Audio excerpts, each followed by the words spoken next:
നമുക്കറിയാം, നാം നിൽക്കുന്നത് സെമിത്തേരിയിലാണ്.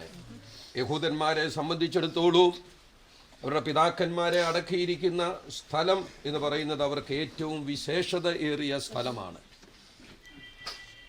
അവരുടെ പിതാവ് മരിച്ചാൽ, മാതാവ് മരിച്ചാൽ, സഹോദരങ്ങൾ മരിച്ചാൽ, ഒരു യഹൂദൻ മരിച്ചാൽ പഴയ നിയമപ്രകാരം അവർ ഏറ്റവും മാന്യമായ നിലയിലാണ് യഹൂദ ആചാരപ്രകാരം അടക്കുന്നത്. യേശുവിന് ലഭിച്ച അടക്കവും അപ്രകാരം തന്നെയുള്ള ഒരടക്കമായിരുന്നു. എന്നാൽ അവരുടെ ക്രമമനുസരിച്ച് ആ കാര്യങ്ങൾ പൂർത്തീകരിക്കാൻ സബത്ത് ആരംഭിക്കുന്നത് കൊണ്ട് അവർക്ക് കഴിഞ്ഞില്ല.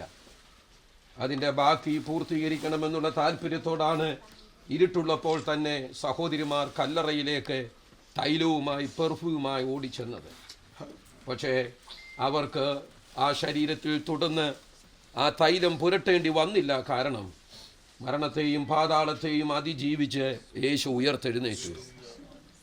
യേശു ഉയർത്തെഴുന്നേൽക്കും എന്ന് പല ആവർത്തി യേശു പറഞ്ഞിരുന്നു. ഈ മന്ദിരം പൊളിപ്പേൻ, ഇത് 3 നാൾ കൊണ്ട് പണിയുമെന്ന് പറഞ്ഞിരുന്നു. അവരപ്പോഴൊക്കെ കണ്ണുകൊണ്ട് നോക്കിയത് യെരുശലേം മന്ദിരത്തെയാണ്. പക്ഷേ അവൻ്റെ ശരീരമാകുന്ന മന്ദിരത്തെക്കുറിച്ചാണ് കർത്താവ് പറഞ്ഞത്. അങ്ങനെ യോന 3 ദിവസം 3 പകലും രാവും കടലിൽ മത്സ്യത്തിൻ്റെ വയറ്റിൽ ഇരുന്നതുപോലെ മനുഷ്യപുത്രനും നമ്മുടെ പാപത്തിൻ്റെ പരിഹാരത്തിനു വേണ്ടി ക്രൂശിൽ തൻ്റെ തിരു ശരീരത്തിൽ അവൻ നമ്മുടെ പാപങ്ങളെ ഏറ്റെടുത്തു. തിരുവെഴുത്തിൻ പ്രകാരമാണ് അവൻ മരിച്ചത്. തിരുവെഴുത്തിൽ അവൻ്റെ മരണത്തെക്കുറിച്ച് ഉൽപ്പത്തി മുതൽ മലാഖി വരെയുള്ള വിശുദ്ധ ഗ്രന്ഥത്തിൽ അവൻ്റെ മരണത്തെക്കുറിച്ച് രേഖപ്പെടുത്തിയിരുന്നു. അപ്രകാരം അവൻ്റെ ജനനത്തെക്കുറിച്ചും അവൻ്റെ ജീവിതത്തെക്കുറിച്ചും അവൻ്റെ മരണത്തെക്കുറിച്ചും രേഖപ്പെടുത്തിയതുപോലെ തന്നെ അവൻ്റെ മരണം സംഭവിച്ചു. യേശുവിൻ്റെ മരണസമയത്ത് അവൻ ധരിച്ചിരുന്ന വിശുദ്ധ വസ്ത്രം പോലും എങ്ങനെ ആയിരിക്കണമെന്ന് വിശുദ്ധ ബൈബിളിൽ ഉണ്ടായിരുന്നു. ആ നിലയിൽ അവൻ്റെ വസ്ത്രം പോലും കീറുവാൻ ഇടവരാതെ, അവൻ്റെ അസ്ഥികളിൽ ഒന്നുപോലും ഒടിഞ്ഞു പോകുവാൻ ഇടവരാതെ അവർ അവനെ അടക്കി. എന്നാൽ സംഭവിച്ച മഹാത്ഭുതം, 3-ാം ദിവസം മരണത്തെ അതിജീവിച്ച് അവൻ ഉയർത്തെഴുന്നേറ്റു. കല്ലറയിലേക്ക് ഓടിച്ചെന്ന ശിഷ്യന്മാരുടെ കണ്ണുകൾ തന്നെ, അവർ തന്നെ ആ കണ്ണുകൾ തപ്പി നോക്കി. Is it my own I? ഇത് എൻ്റെ കണ്ണ് തന്നെയാണോ? കാരണം അവരുടെ കണ്ണുകൊണ്ട് അവർ കാണുന്നത് സെമിത്തേരിയിൽ അവർ കാണുന്ന അത്ഭുതകരമായ കാഴ്ചയാ. അവനെ ഉരുട്ടി വെച്ചിരുന്ന ആ കല്ലറ വാതിക്കലെ ആ കല്ല് റോമൻ ഗവൺമെന്റിന്റെ അന്നത്തെ ഏറ്റവും വിലയുള്ള മുദ്രയുള്ള റോമൻ ഗവൺമെന്റിന്റെ മുദ്ര കുത്തിയ കല്ല് ഉരുട്ടി മാറ്റി വെച്ചിരിക്കുന്നു. ഈ റോഡിൽ കിടക്കുന്ന ഒരു ഇലക്ട്രിസിറ്റിയുടെ പോസ്റ്റ് നാം എടുത്താൽ അതിൻ്റെ തിക്ത അനുഭവം നമുക്കറിയാം. ആ മുദ്ര അതിന്മേലുള്ളത് കൊണ്ട് ആർക്കും അത് തൊടുവാൻ അധികാരമില്ല. റോമൻ ഗവൺമെന്റിന്റെ മുദ്ര ഉണ്ടായിരുന്ന, ഇമ്പീരിയൽ മുദ്ര ഉണ്ടായിരുന്ന ആ കല്ല് മനുഷ്യരാരും തൊടാതെ ആ കല്ല് ഉരുട്ടി മാറ്റി അവിടെ നിൽക്കുന്നു. യേശു പുറത്തു വരുന്നതിന് വേണ്ടിയല്ല ആ കല്ല് ഉരുട്ടി മാറ്റിയത്. കല്ല് അവിടെ ഇരിക്കെ തന്നെ അവന് പുറത്തു വരാം.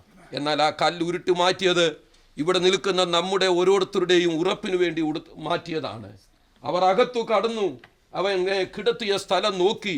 അവൻ്റെ തലയിൽ ചുറ്റിയിരുന്ന ആ വസ്ത്രം അവിടെ ഉണ്ട്. പക്ഷെങ്കിൽ നോക്കൂ, അവൻ അവിടെ ഇല്ല. അപ്പോഴാണ് പുരുഷന്മാർക്ക് തുല്യമായ ദൂതൻ ആ കല്ലിന്മേൽ ഇരിക്കുന്നു. അവർ ചോദിക്കുകയാണ്, നിങ്ങൾ ആരെയാ അന്വേഷിക്കുന്നത്? ഞങ്ങൾ നസറേനായ യേശുവിനെ. അവർ കൊടുത്ത മറുപടി, അവൻ ഇവിടെ ഇല്ല, അവൻ ഉയർത്തെഴുന്നേറ്റിരിക്കുന്നു. മിനിയെ നാം ഇവിടെ അടക്കുമ്പോൾ എന്നേക്കും മിനി ഈ പാമലയിൽ ഈ മണ്ണിനോട് ചേരുകയല്ല. മിനിയെ തൽക്കാലം ഇവിടെ നാം അടക്കുന്നു. കർത്താവ് താൻ ഗംഭീരനാദത്തോടും പ്രധാന ദൂതന്റെ ശബ്ദത്തോടും ദൈവത്തിന്റെ കാഹളത്തോടും കൂടി സ്വർഗത്തിൽ നിന്ന് ഇറങ്ങി വരുമ്പോൾ ക്രിസ്തുവിൽ മരിച്ചവർ മുൻപേ ഉയർത്തെഴുന്നേൽക്കും. അതാണ് 1-ാം പുനരുത്ഥാനം. യേശു ക്രിസ്തു പറഞ്ഞു, ഞാൻ തന്നെ വഴിയും സത്യവും ജീവനുമാകുന്നു. അവനാണ് ആദ്യമായി ഉയർത്തെഴുന്നേറ്റത്. അവനിൽ വിശ്വസിക്കുന്ന മരിച്ചുപോയ വിശുദ്ധന്മാരും അവനു വേണ്ടി സാക്ഷ്യം വഹിക്കുന്നവരും അവൻ്റെ മടങ്ങി വരവിൽ അവർ ഉയർത്തെഴുന്നേൽക്കും. ആ ഉയർപ്പിനെ കുറിച്ചാണ് ബൈബിൾ പറയുന്നത് 1-ാം പുനരുത്ഥാനം. ആ 1-ാം പുനരുത്ഥാനത്തിൽ പങ്കുള്ളവർ ഭാഗ്യവാന്മാർ. ഇന്ന് ഈ സെമിത്തേരിയിൽ നിൽക്കുമ്പോൾ കർത്താവ് അല്പസമയം കൂടെ നമുക്ക് തരികയും യേശുവിൻ്റെ മടങ്ങി വരവ് അല്പ നിമിഷങ്ങൾ കൂടെ വൈകുകയും നാം ഓരോരുത്തരും ഈ ശവപ്പെട്ടി പോലൊരു ശവപ്പെട്ടിയിൽ അടക്കപ്പെടുകയും ചെയ്താലും ഉയർത്തെഴുന്നേൽക്കുമെന്ന് ഉറപ്പുള്ള വിശുദ്ധന്മാർക്കായി ദൈവത്തിന് സ്തോത്രം ചെയ്യുന്നു. ആ ഉറപ്പുള്ള ദൈവമക്കൾ ആ കരങ്ങളെ ഉയർത്തി ഒന്ന് ദൈവത്തിന് സ്തോത്രം ചെയ്യണം. ആമേൻ. അവർ ഉയർക്കുക തന്നെ ചെയ്യും. അങ്ങനെ ഉയർക്കുമെന്ന് എന്താ മൂഢനായ പാസ്റ്ററെ താൻ ഇത്രയും ശക്തിയോടെ പറയുന്നത്? അത് പറയുവാനുള്ള കാരണമുണ്ട്. കാരണം അപ്പോസ്തല പ്രവൃത്തിയിൽ ഉയർപ്പിന്റെ ശക്തിയാണ് അപ്പോസ്തല പ്രവൃത്തിയിൽ രേഖപ്പെടുത്തിയിരിക്കുന്നത്. നമ്മുടെ ഈ കൊച്ചു തലച്ചോറിനകത്ത് ഉള്ള ബുദ്ധിക്ക് 100 മൈലുകൾക്കപ്പുറം ഭ്രമണപഥത്തിലേക്ക് റോക്കറ്റുകളെയും മനുഷ്യനെയും ചന്ദ്രനിലേക്കും താമസിയാതെ നക്ഷത്രങ്ങളിലേക്കും മനുഷ്യനെ അയക്കത്തക്ക വിധത്തിൽ ഈ കൊച്ച് തലയ്ക്കകത്ത് ദൈവം ബുദ്ധി തന്നിട്ടുണ്ടെങ്കിൽ സകലത്തെയും ഉളവാക്കിയ സർവശക്തനായ ദൈവത്തിന് തൻ്റെ ശക്തിയാൽ ഈ ശരീരത്തെ ഉയർത്തെഴുന്നേൽപ്പിക്കാൻ കഴിയുക തന്നെ ചെയ്യും. ആ പുനരുത്ഥാന ശക്തിക്കായി സ്തോത്രം ചെയ്യുവാൻ കൃപ ലഭിച്ച ദൈവമക്കൾ ഉണ്ടെങ്കിൽ അവർ ഒരിക്കൽ കൂടെ കരമുയർത്തി ദൈവത്തിന് സ്തോത്രം ചെയ്യുവാൻ കഴിയണം. യേശുവിനെ മരിച്ചവരുടെ ഇടയിൽ നിന്നും ഉയർപ്പിച്ചത് ആ പുനരുത്ഥാന ശക്തിയാണ്. ആ പുനരുത്ഥാനത്തിന്റെ ശക്തി അത് അളക്കുവാൻ നമുക്ക് കഴിയുകയില്ല. ഒറ്റ വാക്കിനാൽ സകലത്തെയും ഉളവാക്കിയ നമ്മുടെ കർത്താവിന്റെ മടങ്ങി വരവിൽ കാഹളം ധ്വനിക്കും. അപ്പോൾ ക്രിസ്തുവിൽ മരിച്ചവർ ഉയർക്കുക തന്നെ ചെയ്യും. ആ പ്രത്യാശയോടാണ് തൽക്കാലത്തേക്ക് മിനിയോട് നമ്മൾ യാത്ര പറയുന്നത്. ഇതുവരെയും ഈ ശുശ്രൂഷയിൽ സംബന്ധിച്ച എല്ലാ ദൈവമക്കൾക്കായും ദൈവത്തിന് സ്തോത്രം ചെയ്യുന്നു. വിശുദ്ധ ബൈബിളിൽ നിന്നുള്ള ചില വേദഭാഗങ്ങൾ ഇവിടെ വായിച്ച് തുടർന്ന് ഈ ബോഡി കർത്താവിൻ്റെ നാളിൽ ഉയർപ്പിലേക്ക് സംസ്കരിപ്പാൻ ആഗ്രഹിക്കുന്നു. കൊരിന്ത്യർക്ക് എഴുതിയ 1-ാം ലേഖനം 15-ാം അധ്യായത്തിൽ നിന്നുള്ള വേദഭാഗങ്ങൾ കർത്തൃദാസന്മാർ അതിൻ്റെ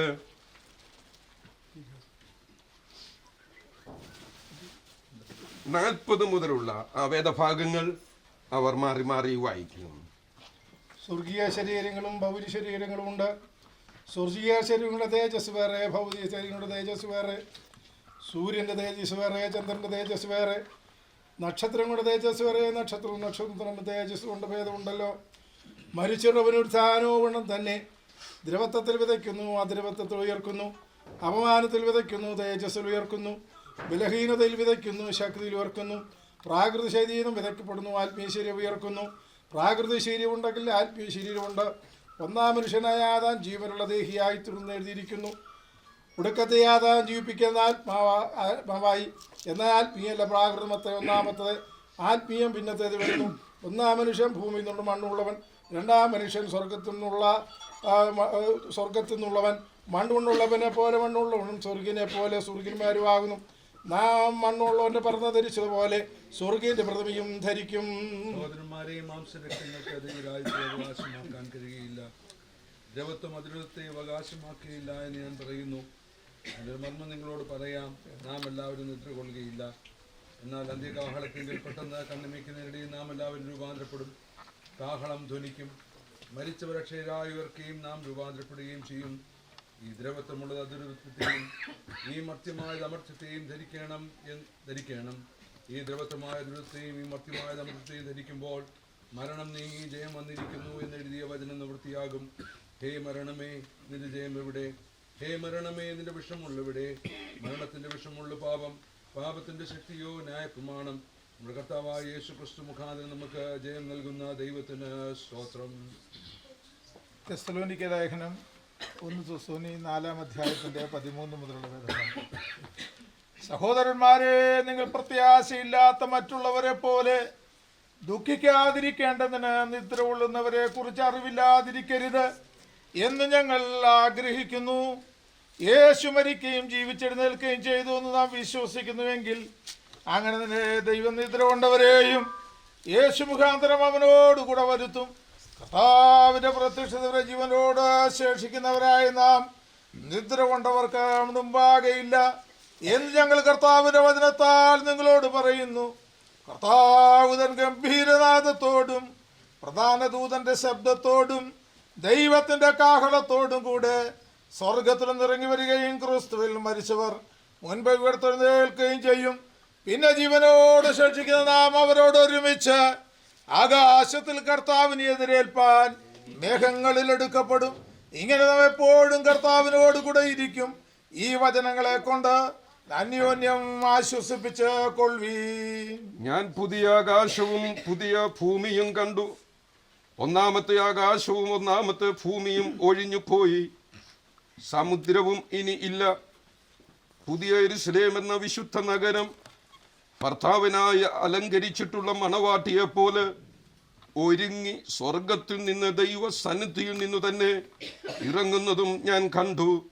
സിംഹാസനത്തിൽ നിന്നൊരു മഹാശബ്ദം പറയുന്നതായി ഞാൻ കേട്ടത്, ഇതാ മനുഷ്യരോടുകൂടെ ദൈവത്തിൻ്റെ കൂടാരം, അവൻ അവരോടുകൂടി വസിക്കും, അവർ അവൻ്റെ ജനമായിരിക്കും, ദൈവം താൻ അവരുടെ ദൈവമായി അവരോടുകൂടെ ഇരിക്കും. അവൻ അവരുടെ കണ്ണിൽ നിന്ന് കണ്ണുനീർ എല്ലാം തുടച്ചു കളയും. ഇനി മരണം ഉണ്ടാകയില്ല, ദുഃഖവും മുറവിളിയും കഷ്ടതയും ഇനി ഉണ്ടാകയില്ല. ഒന്നാമത്തേത് കഴിഞ്ഞുപോയി. സിംഹാസനത്തിൽ ഇരിക്കുന്നവൻ, ഇതാ ഞാൻ സകലവും പുതുതാക്കുന്നു എന്ന് അരുളി ചെയ്തു. എഴുതുക, ഈ വചനം വിശ്വാസയോഗ്യവും സത്യവും ആകുന്നു എന്നും അവൻ കൽപ്പിച്ചു. നാം ഇന്ന് കേട്ട, നാം ഇവിടെ വായിച്ച ഈ വചനം അത് വിശ്വാസയോഗ്യമാണ്. ആരുടെ വാക്ക് നാം വിശ്വസിച്ചില്ലെങ്കിലും കർത്താവിൻ്റെ വാക്കു നാം വിശ്വസിച്ചേ ഒക്കൂ. ഈ വിശുദ്ധ ബൈബിളിൽ രേഖപ്പെടുത്തിയിരിക്കുന്നതിൽ ഇതിൻ്റെ ഒരു വള്ളിയും ഇതിൻ്റെ ഒരു പുള്ളിക്കും മാറ്റം സംഭവിക്കുകയില്ല. അതങ്ങനെ തന്നെ സംഭവിക്കും. അനന്തരം ഞാൻ പുതിയ ആകാശവും പുതിയ ഭൂമിയും കണ്ടു. പത്രോസ് അതിനെക്കുറിച്ച് തൻ്റെ ലേഖനത്തിൽ രേഖപ്പെടുത്തിയിട്ടുണ്ട്. ഇവിടെ നാം അടുത്ത വായിക്കുന്നത്, ആ പുതിയ ആകാശത്തിൽ, ആ പുതിയ ഭൂമിയിൽ ഇനി മരണമില്ല, അവിടെ ദുഃഖമില്ല, അവിടെ കണ്ണുനീരില്ല. അവിടെ സ്വർഗത്തിൽ നിന്നും ഇറങ്ങി വരുന്ന നഗരത്തെ ഉപമാനിച്ചിരിക്കുന്നത്, മിനിയെ ഇന്നിവിടെ അടക്കുന്നത്, മിനി ഏറ്റവും ഇഷ്ടപ്പെട്ട ഒരു വേ ഓഫ് ഡ്രസ്സിംഗ് ഉണ്ട്. ആ നിലയിലാണ് ഇന്ന് മിനിയെ ഇവിടെ അടക്കിയിരിക്കുന്നത്. മിനി ധരിച്ചിരുന്ന വസ്ത്രവും മിനി ഇഷ്ടപ്പെട്ട ഏറ്റവും മനസ്സുകൊണ്ട് ഇഷ്ടപ്പെട്ട കളറായിരുന്നു അത്. നമുക്കൊരുക്കാവുന്ന ആ നിലയിൽ മിനിയെ കുടുംബാംഗങ്ങൾ ഒരുക്കിയാണ് ഇവിടെ കൊണ്ടുവന്നത്. പക്ഷേ നമുക്കറിയാം, ഒരു 4 മണിക്കൂർ കഴിഞ്ഞാൽ ഈ മൃദു ശരീരത്തിനടുത്ത് നമുക്ക് ആർക്കും നിൽപ്പാൻ കഴിയത്തില്ല. നാമും മരിച്ചാൽ നമ്മുടെയും സ്ഥിതി അങ്ങനെ. കാരണം ഇതെല്ലാം ദ്രവത്വമുള്ളതാണ്, ഇതെല്ലാം പോകുന്നതാ. എന്നാൽ നമുക്ക് ലഭിപ്പാൻ പോകുന്ന ശരീരം അത് ഒരിക്കലും അഴുകുന്നതല്ല. നമുക്ക് ലഭിക്കുന്നത് പുനരുത്ഥാനത്തിൻ്റെ ശരീരമാണ്. അത് നമുക്ക് ലഭിക്കുമ്പോൾ ഭർത്താവിനായി അലങ്കരിച്ച ഒരു മണവാട്ടിയെ പോലെ സ്വർഗത്തിൽ നിന്ന് ഇറങ്ങി വരും. കർത്താവിൻ്റെ കാഹളനാദത്തിങ്കിൽ മിനിക്ക് ലഭിക്കുന്ന ശരീരത്തെക്കുറിച്ച് നാം വീട്ടിൽ നടന്ന ശുശ്രൂഷ വെച്ച് നാം കേട്ടല്ലോ. പുതിയ ശരീരത്തോടെ, ശക്തിയോടെ, കർത്താവിനോട് സാദൃശ്യമുള്ള ആ ശരീരത്തോടൊപ്പം ആമേൻ രൂപാന്തരപ്പെടത്തക്ക വിധത്തിൽ ഈ മണ്ണിലേക്ക് തിരികെ ചേരുക എന്നുള്ളത് ദൈവത്തിൻ്റെ വ്യവസ്ഥയാ. നിന്നെ മണ്ണിൽ നിന്നെടുത്തിരിക്കുന്നു, നീ തിരികെ മണ്ണിലോട്ട് ചേരും. ആ ശരീരം മണ്ണിലോട്ട് ചേരുകയും കർത്താവിൻ്റെ വരവിങ്കിൽ പുതു ശരീരത്തോട് രൂപാന്തരപ്പെടുകയും നാം അവനോടുകൂടി ആയിരിക്കുകയും ചെയ്യും. ആ പ്രത്യാശ നമ്മുടെ ഹൃദയങ്ങളെ നിറയ്ക്കട്ടെ. ഈ സന്ദർഭത്തിൽ PV ഐസക് അവറുകൾ പ്രാർത്ഥിച്ച് ആശീർവാദം പറയും. അതിനുശേഷം കാണുവാനുള്ളവർക്ക് അവസരം തരും. അതെ, തുടർന്ന് ബോഡി സംസ്കരിക്കുന്നതായിരിക്കും. സ്വർഗത്തിനും ഭൂമിക്കും നാഥനായ ഞങ്ങളുടെ ദൈവമേ, ഞങ്ങളുടെ സ്വർഗീയ പിതാവ്, ഞങ്ങളുടെ അസ്ഥിയിൽ നിന്ന് അസ്ഥിയും ഞങ്ങളുടെ മാംസത്തിൽ നിന്ന് മാംസവുമായ പ്രിയ സഹോദരികളെ, സഹോദരി, താൻ ഏറെ കാലം പ്രിയം വെച്ചതും പ്രത്യാശിച്ചതും അധ്വാനിച്ചതുമാകുന്ന ആത്മീയ അനുഭവ നന്മയിലേക്ക് ചില മണിക്കൂറുകൾക്ക് മുമ്പ് ചേർക്കപ്പെട്ടു. ഇനി ജഡത്തിൽ ഈ മുഖം ഞങ്ങൾക്ക് കാണാൻ കഴിയില്ല. എന്നാൽ ഈ ദ്രവത്വമുള്ളത് അദ്രവത്വത്തെ പ്രാപിക്കും എന്ന വചനപ്രകാരം ഒരു രൂപാന്തരം സംഭവിച്ചല്ലോ. അകലമല്ലാത്തൊരു ദിവസം ഞങ്ങളുടെ പ്രത്യാശയായ കർത്താവിൻ്റെ മടങ്ങി വരവിങ്കൽ അതേ ഇവിടെ വായിച്ചതുപോലെ കാഹളം ധ്വനിക്കും, മരിച്ചവരെ അക്ഷരായി ഉയർക്കും, ജീവനോടിരിക്കുന്ന രൂപാന്തരപ്പെടും എന്നെഴുതിയ വചനപ്രകാരം മിനിക്ക് രൂപാന്തരമുണ്ടാകും. താൻ കർത്താവിനോടുള്ള ബന്ധത്തിൽ സഹിച്ചതിനും ചെയ്തതിനും പ്രവർത്തിച്ചതിനും ഒക്കെ അളവ് കൂടാത്ത ഒരു പ്രതിഫലം അവിടെ ഒരുക്കിയിരിക്കുന്നു. നിന്റെ കണ്ണ് രാജാവിനെ അവൻ്റെ സൗന്ദര്യത്തോടുകൂടെ കാണും എന്നെഴുതിയിരിക്കുന്നു. അവിടെ തിരിച്ചറിയാത്ത ഭാഷയും അന്യഭാഷയുമുള്ള ഒരു ഉഗ്രജാതിയെ നീ അവിടെ കാണില്ല എന്നെഴുതിയിരിക്കുന്നു. ഉത്സവത്തിൻ്റെ നഗരത്തിലേക്ക് നിന്റെ ദാസി ചേർക്കപ്പെട്ടല്ലോ. ഞങ്ങൾ വിലാപയാത്ര എന്ന പേരിലാണ് വന്നതെങ്കിലും അധികം ആശങ്കപ്പെടാനൊന്നുമില്ല. അല്പസമയത്തിനു ശേഷം ഞങ്ങൾക്ക് ഈ മകളെ ഈ ദ്രവത്വമുള്ളത് അദ്രവത്വത്തെ പ്രാപിക്കുമെന്നുള്ള വചനപ്രകാരം ഞങ്ങൾക്ക് പ്രിയപ്പെട്ടവളെ കാണാൻ കഴിയുമെന്ന പ്രത്യാശയിൽ ഇവിടെ സംസ്കരണ ശുശ്രൂഷ ചെയ്യുന്നു. കർത്താവെ, ഞങ്ങളുടെ സഹോദരൻ ജോസിന് കടിപ്രദേശത്ത് കൊടുത്ത കുഞ്ഞുങ്ങൾ 2 പേര്, ജോസിൻ്റെയും മിനിയുടെയും അടുത്ത റിലേറ്റീവ്സ്, സ്നേഹബന്ധവും സാഹോദര്യമുള്ള പ്രിയപ്പെട്ടവർ ഇവിടെ നിൽക്കുന്നു. അങ്ങയുടെ വരവിനെ പ്രത്യാശിക്കുവാനും കുറെ കൂടെ വരവിനെ അരക്കിട്ട് ഉറപ്പിക്കുവാനും ഓരോരുത്തർക്കും ദൈവം കൃപ കൊടുക്കണമേ. ഈ ശുശ്രൂഷയിൽ വീട്ടിൽ നിന്ന് തിരിച്ചിവിടം വരെ വന്നതിലും ഒരു കേടുകൂടാതെ ഇവിടെ എത്തിയല്ലോ. തുടർന്നുള്ള ശുശ്രൂഷ മാനിക്കപ്പെടണം. നിന്റെ നാമത്തിൽ ഞങ്ങൾ ഇവിടുത്തെ ശുശ്രൂഷയെ അനുഗ്രഹിക്കുന്നു. നിറയുന്ന കണ്ണുകളോടെ തുടിക്കുന്ന ഹൃദയത്തോടെ നിൽക്കുന്നവർക്ക് വിശ്വാസത്താൽ ഞങ്ങൾ ആശ്വാസം പങ്കുവെക്കുന്നു. കർത്താവ് വരും. ഈ വചനങ്ങളെ കൊണ്ട് നിങ്ങൾ അന്യോന്യം ആശ്വസിപ്പിച്ചു കൊള്ളുവീൻ എന്നുള്ള വചനപ്രകാരം ഇവിടെ വരവിൽ കാണാമെന്നുള്ള പ്രത്യാശയോടുകൂടെ ഞങ്ങൾ മിനിയോട് യാത്ര പറയുന്നു. കർത്താവ് ഇത്രയും സഹായിച്ചല്ലോ.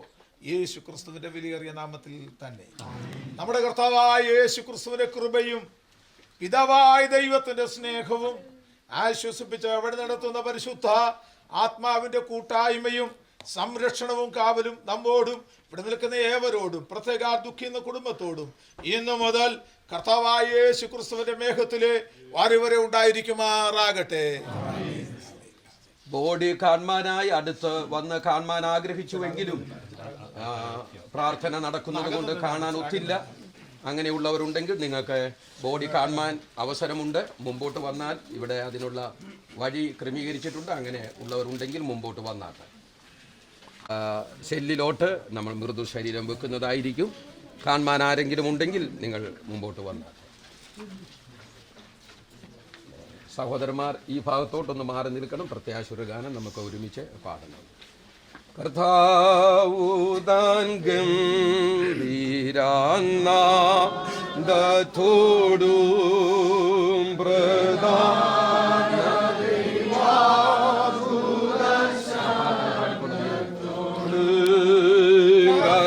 കർത്താവുദാൻ ഗംഭീരാനാദത്തോടും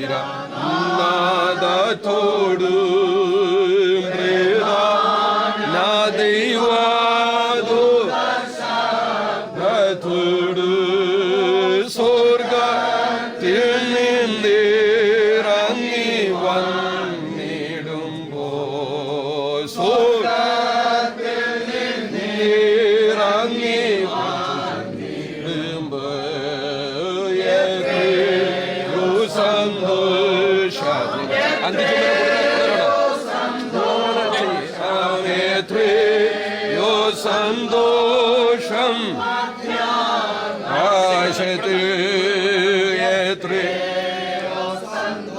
പ്രൈസ് റെനി അങ്ങോട്ടൊന്ന് മാറ്റിക്കോ. റെനിയെ എത്രയോ സന്തോഷം ചുമരാൻ കൊടുക്കട്ടെ. ഇതൊഴിയേ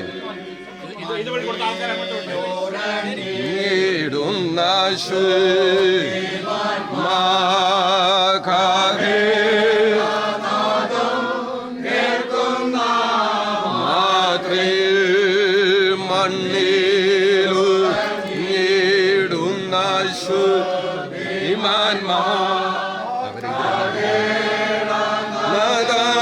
കേൾക്കുന്ന മാത്രേ പെട്ടെന്നുയർത്തുവാനേ നീടുമേ പെട്ടെന്നുയർത്തുവാനേ നീടുമേ തീരാത്ത സന്തോഷം തീരാത്ത സന്തോഷം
കവറും ചെയ്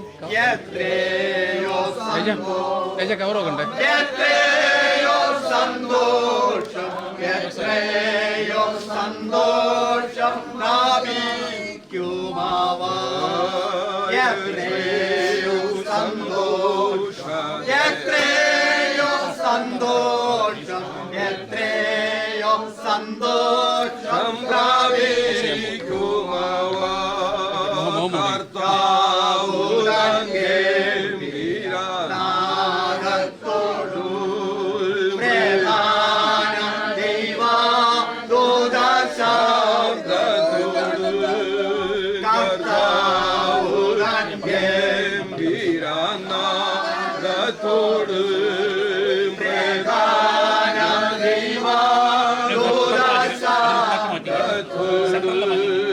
സ്വർഗത്തിൽ നിന്നിറങ്ങി വന്നിടും സ്വർഗത്തിൽ നിന്നിറങ്ങി വന്നിടുമ്പോ എത്രയോ സന്തോഷം എത്രയോ സന്തോഷം എത്രയോ സന്തോഷം അത്യാകാശത്തിൽ എത്രയോ സന്തോഷം എത്രയോ സന്തോഷം എത്രയോ സന്തോഷം മധ്യാകാശത്തിൽ മണ്ണിലുറങ്ങിടുന്ന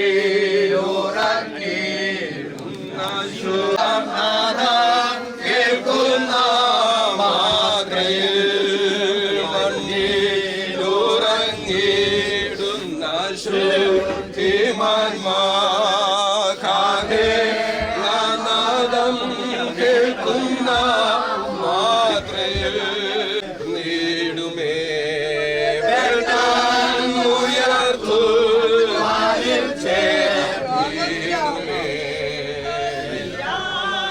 സന്തോഷം തീരാത്ത സന്തോഷം തീരാത്ത സന്തോഷം. ദൈവനാമം മഹത്വപ്പെടുമാറാകട്ടെ. നമ്മുടെ പൂർവ്വപിതാവാകുന്ന വിശ്വാസികളുടെ പിതാവാകുന്ന മരിച്ചവരെ ഉയർപ്പിക്കുകയും ഇല്ലാത്തതിനെ ഉള്ളതിനെ പോലെ വിളിച്ചു വരുത്തുകയും ചെയ്യുന്ന ദൈവത്തിൽ വിശ്വസിച്ച അബ്രഹാമിന്റെ വിശ്വാസം നമുക്കറിയാം. അബ്രഹാം മോറിയ മലയിൽ വെച്ച് കേട്ട ശബ്ദം ഇതാണ്, അബ്രഹാമേ അബ്രഹാമേ. അത് അബ്രഹാമിന്റെ പിതാവ് വിളിച്ചതല്ല, കുടുംബാംഗങ്ങൾ വിളിച്ചതല്ല, ഇവിടുത്തെ ഗവൺമെന്റിൽ നിന്നാരും വിളിച്ചതല്ല. അത് സ്വർഗത്തിൽ നിന്നുമുണ്ടായ ശബ്ദമാ. അബ്രഹാമേ അബ്രഹാമേ.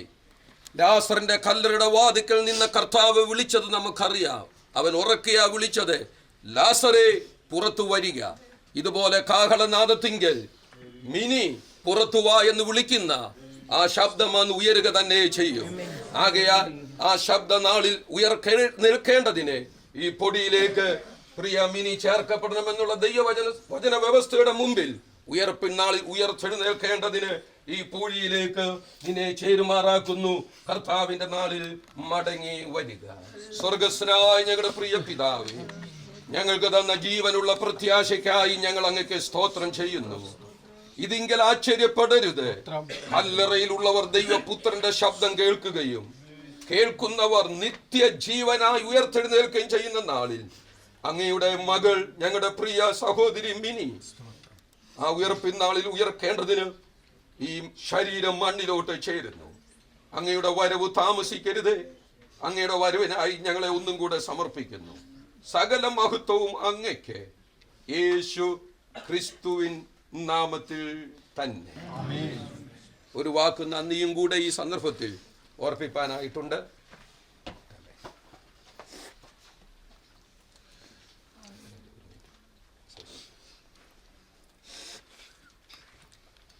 എങ്ങനെ നന്ദി പറയണമെന്ന് എനിക്കറിയില്ല. ദീർഘകാലങ്ങൾ ജോസിനോടൊപ്പം ജീവിച്ച് ആ കുടുംബത്തിലെ ഇളയ മരുമകളായിട്ട് വന്നുവെങ്കിലും ആ കുടുംബത്തിലെ എല്ലാവർക്കും ഇഷ്ടപുത്രിയായി അവൾ മാറി. അവളുടെ ജീവിതത്തിലെ സകല ക്ലേശങ്ങളും പ്രയാസങ്ങളും അവസാനിപ്പിച്ച് അവളെ നിത്യത്തിലേക്ക് ദൈവം വിളിച്ചു. പ്രിയ മിനിയുടെ ശവസംസ്കാര ശുശ്രൂഷയിൽ വന്ന് പങ്കെടുത്ത നിരവധി ദൈവദാസന്മാരുണ്ട്. ദീർഘകാലം ആ സഭയിൽ ശുശ്രൂഷിച്ചവർ, ആ ഭവനവുമായിട്ട് അടുത്ത് ബന്ധപ്പെട്ടവർ, അവരെല്ലാവരെയും നന്ദിയോടെ ഓർക്കുന്നു. അവരുടെ അനേകരുടെ സാന്നിധ്യം ഇന്ന് പകൽ ഉണ്ടായിരുന്നു, ഈ കഴിഞ്ഞ ദിവസങ്ങളിലുണ്ടായിരുന്നു. അവരോടൊക്കെ ഹൃദയത്തിൻ്റെ ഭാഷയിൽ ആ കുടുംബത്തിന് വേണ്ടി, പ്രിയ ജോസിന് വേണ്ടി ഞാൻ നന്ദി പറയുന്നു.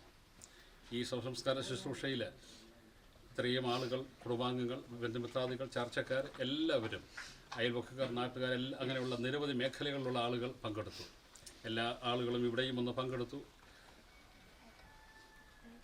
എല്ലാ നിലകളിലും വിശുദ്ധന്മാർക്ക് യോഗ്യമായ നിലയിൽ ഒരു ശവസംസ്കാര ശുശ്രൂഷ ദൈവം നൽകി തന്നു. ദുഃഖത്തിലായിരിക്കുന്ന കുടുംബങ്ങളെ നിങ്ങൾ ഓർക്കണം. ആ ഹൃദയങ്ങളെ നിങ്ങൾ ദൈവത്തിന് സമാധാനം കൊണ്ട് നിറയ്ക്കുവാൻ വേണ്ടി പ്രാർത്ഥിക്കണം. നിങ്ങൾക്കെല്ലാവർക്കും ഒറ്റ വാക്കിലൂടെ നന്ദി പറഞ്ഞുകൊണ്ട് ഞാൻ എൻ്റെ വാക്കുകൾ നിർത്തുന്നു. ദൈവം നമ്മെ സഹായിക്കട്ടെ. ഒരു ചെറിയ സ്നാക്സ്, വെള്ളം ഇവിടെ ക്രമീകരിച്ചിട്ടുണ്ട്. അതിൽ കൂടെ പങ്കെടുത്തിട്ട് പോകണം എന്നോർപ്പിക്കുന്നു. കുടുംബാംഗങ്ങൾ, കുടുംബത്തോട് ബന്ധപ്പെട്ടവർ ഭവനത്തിലോട്ടും കടന്നു ചെല്ലുവാൻ നിങ്ങൾ താല്പര്യം കാണിക്കുമല്ലോ, അങ്ങനെ ചെയ്യണമെന്ന് ഓർപ്പിക്കും.